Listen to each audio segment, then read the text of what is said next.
today. All right, 6 minutes after 11 o'clock. Still beautiful out there. There's more clouds out there than there were this morning. This morning there wasn't a cloud in the sky, right? Right. But these clouds are probably expected because there was a 60% chance that we would see rain today. Highs around 92. I don't know what it is right now. Let me take a quick look and see, and then I'll tell you, and then we'll get on with our interview. 86 right now. So, and it's typical, right? It's Florida. We're not as dry as it is on the west coast of the country. Right. We're not as wet as it is in Louisiana, which thank goodness, and pray for those people. Carl Brookins is our next guest. He's been with us before, Robin, and he has written books that have held us both spellbound, and love talking to him, and love the boat theme that seems to be part of the books that he's written. Oh, yeah. In fact, the one picture I always remember. Oh, it's in the package here. Yeah. He's sitting with this gigantic steering wheel on this boat, looking like a captain. Let me, you know what I want to do on the live streaming thing. I have the cover of the book. There it goes. Mm-hmm. So if you're watching the live streaming, it just went from the WOCA logo to Carl Brookins' book. It's called The Inside Passage. Carl is a freelance photographer, a public television program director, a cable TV administrator, a member of Mystery Writers of America, Sisters in Crime. How do you get in that group? And Private Eye Writers of America. And the new book, again, is The Inside Passage. If you're watching the streaming video, there's the cover. I tried to put a picture of him, but it told me it wasn't the right format or something, so I'll have to look at the cover of the book. Good morning, Carl. How you doing? Good morning. I'm doing just fine. Nice to hear both your voices. Yeah, you too. Where are you calling from? I'm calling from Roseville, Minnesota, where the temperature is about 82 degrees, and it's very humid and getting humider. And we had a lot of rain last night. That sounds like Florida. Sounds like you're in Florida. It does, doesn't it? Yeah. We should try to move all this rain to the West Coast. California could use it. Do you live down here part-time? Are you a Floridian part-time? No. Oh, okay. No. I've been to Florida many times, and I was stationed in Florida for a long time while I was in the service. So I'm somewhat familiar with Florida. Does writing is writing an escape for you, and does it take you places you want to go? It takes me places I want to go. I wouldn't call it an escape exactly. I mean, I do it professionally. I work at it. I enjoy it thoroughly. I should also say all that list of things that you read about me are not things that I do all at once. You understand? All right. No, my question is, how did you get involved with Sisters in Crime? Yeah. Oh well, I paid an entrance fee. There you go. You want to be a member, you subscribe. It's as simple as that. Yeah. One nice thing about this book is that this is one of your other series that we're talking to you about, the Tanner Whitney series, and it's so different from your Sean Private Eye series. That's right. Good. That's right. Sean, yeah.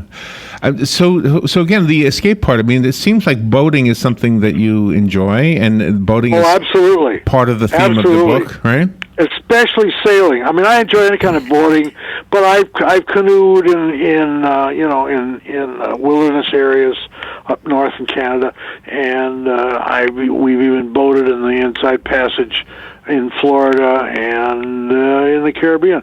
So, but sailing was I don't do much of it anymore. It's a little problem of inner ear stability loss.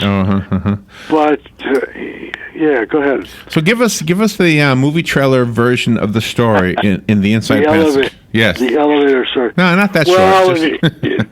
It's basically, I call it a story of love, loss, murder, and redemption. It's about a really good guy who is, I mean, he's conservative, he's white, he's middle, he's wealthy, not really wealthy, but he's a very successful businessman, and he is honest to a fault. I mean, he would never do anything wrong. Okay, I mean, he's squeaky clean. That's the way to put it. All right, so he goes sailing with his wife and a friend. They're thinking about buying a boat. You know, he's now wealthy enough he can buy adult toys if he wants to. So, and he lives in Seattle, and so they're sailing to this place called Desolation Sound, which I've been to, it's a great place and it's wild. And he encounters some really bad guys. And these bad guys managed to run his boat down and in the process kill his wife and the friend who's sailing with them. And because of the circumstances, he is really unable to get the authorities to pay an awful lot of attention to this. They consider it an accident, or that he's just trying to cover up the fact that he wasn't paying attention when they got run down. And he knows it was deliberate murder.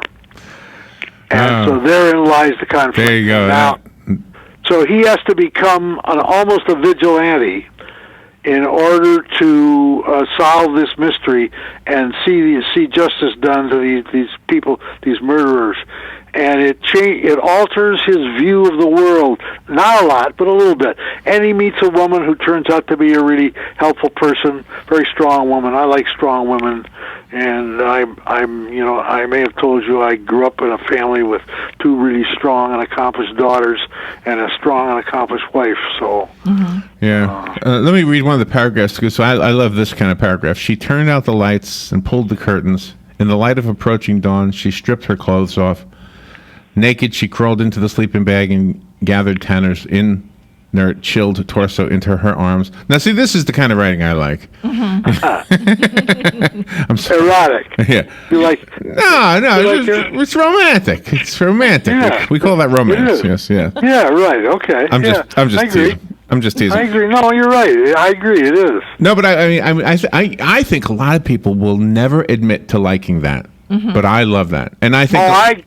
I agree with you absolutely. We in this country are entirely too tied up in Puritanism. Yeah. No, we like it. We just don't like to admit that we like it. Right. Yeah. It's absolutely exactly right. And you really do have a way with describing a scene plus the dialogue of the characters. I mean, they each are their own person. Dialogue is important. Yeah. Thank you. Yeah, it can't. Yes, it is, because it conveys so much, both not only about what's happening in the scene, but about who the characters are who are speaking, and you have to try to do that without sounding pedantic and lecturing and things like that. Unless, of course, the person that's talking is a lecturer and is really pedantic. Yeah. When you write the way you write, though, it becomes very visual. There's a way about reading, however you do this, that puts an immediate picture into our mind. Well, good. I work at it. That's how I do it. But you do have elements of humor in your book. It's not just sad. Yeah, that's true. I've always tried to write all my series, all three series. I've tried to write in such a way that that there is some humor involved, even though we're writing about very serious subjects. I mean, murder and death and stuff like that but you can overdo it, and I think life has a certain amount of humor, even if you're pursuing bad people across the prairie or whatever. I just went to your website, carlbrookins.com. Remember, I'm saying Brookins, not Perkins. B-R... Yes, that's okay. right. How many books have you written? 14. Wow. 14. Wow. The 15th one will be out sometime, I think, this fall. You have, by the way, your publicist is one of the sweetest publicists that we deal with. So yeah, she's good. I like her a lot. She's an accomplished author herself. Yes, she is now. That's right. Sean, if you're familiar with the Sean series, then you are already familiar. I'm very familiar with Sean. Then you're already familiar with Carl Brookins. And, of course, as Robin mentioned, this is another series. This is not part of that one, but I have a copy of the book here if you want it. It's called The Inside Passage, Carl Brookins. The rest of us have to go buy it. Carl, how do we do that? Just on your website? Well, you can buy it directly on the website. You can buy it from Amazon. You can buy it from Barnes & Noble. Both those and other places online. Or you can go to your favorite local bookstore. And if they don't happen to have it in stock, they'll be happy to order it for you. That is so awesome. It's really easy. You're an inspiration to all of us, Carl. Thank you for what you do, and always come back. What do you write? A book a year? Do you think? I try to get a book a year written, but it gets a little. I'm getting a little older, a little slower, and I have to work a little harder at it. So it may take maybe more than 12 months, but I try to get a book a year done. Yeah. Well, again, you're an inspiration. Carl Brookins, Brookins. Go to his website, carlbrookins.com. Go to any bookstore and ask for the book. The new one is called The Inside Passage. If you like a good book, and this one has to do partially with boating, then I think you'll probably really enjoy the story, even if you don't enjoy boats. But who doesn't enjoy boats? Everybody enjoys boats. And you don't find out. But you don't find out to the end. That's why you're such a good writer. Thank you. You're Thank welcome. you. Appreciate it. Always good to And hear from you. I appreciate you having me on. I really do. All right, we'll take a break. We'll be right back. The weather is brought to you by myfwc.com. Safe boating is no accident. Partly sunny today. We'll have an inland thunderstorm during the afternoon. High of 90 to 92, and then it clears back out tonight, a low of 71 to 76. Tomorrow and Friday, partly sunny. Any shower thunderstorm will be very spotty near the coast in the morning, but it's really going to be widespread thunderstorms during the afternoon hours inland. High of 89 to 92 both days. From the Florida Weather Center, I'm meteorologist Maggie Johnson.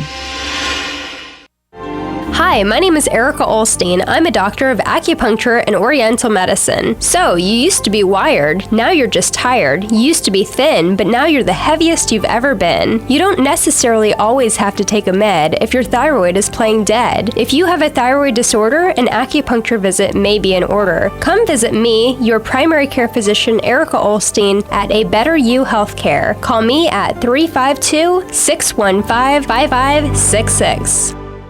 It's rodeo time in Ocala. The 34th annual Ocala Shrine Pro Rodeo returns to the Southeastern Livestock Pavilion September 2nd and 3rd. 7:30 nightly, cowboys ride to help children walk with all the major events of pro rodeo. Get your tickets now for broncs, bulls, and babes, cowboys, cowgirls, and you. September 2nd and 3rd, the Ocala Shrine Pro Rodeo. Don't miss it. I'm Charlie Stone, a conservative businessman, and I've been honored to represent Marion and Levy counties in the Florida House. We've balanced the budget, cut taxes and fees $1 billion, fostered a business climate that created over 1 million new jobs, and we've invested in education and infrastructure. But there's more to do, and I'm ready to